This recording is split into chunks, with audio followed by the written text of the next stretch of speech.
L'œuvre qui est en cours de restauration est un pastel réalisé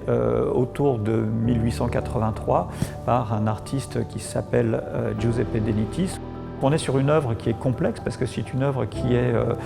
d'une technique mixte avec un matériau fragile, le pastel, puisque le pastel en fait c'est une poudre qui peut aussi tomber assez facilement. Et là en plus on est sur quelque chose qui est un usage complètement assez impropre, hein, on va dire du pastel, qui est d'être placé sur bois. Ici, le bois a connu une déformation et cela a fragilisé la couche d'enduit jusqu'à provoquer des soulèvements et des craquelures sur cette œuvre. Le principe du coup qui a été adopté est de placer cette œuvre dans un caisson climatique qui permet finalement d'assurer un climat constant à l'œuvre afin de stabiliser cette planche de bois et empêcher qu'elle bouge à l'avenir.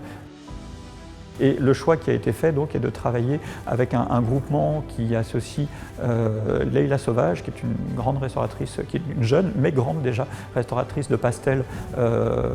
qui a déjà travaillé pour énormément d'établissements en France et qui a trouvé comme associé pour ce projet-là les ateliers Gilles Tournillon. Gilles Tournillon étant un des encadreurs ébénistes d'art très réputés et qui a par exemple en charge également le travail de surveillance de la Joconde qui elle aussi est en cadre climatique. Donc on a vraiment affaire ici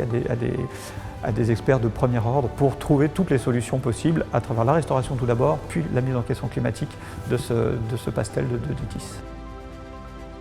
L'œuvre devrait pouvoir retrouver sa place finalement dès cette fin de journée, mais il faut qu'on lui refasse une place parce que pendant son absence contre les murs, on l'a remplacée bien sûr, et donc il faut qu'on prenne le temps de réfléchir un peu au nouvel accrochage de cette salle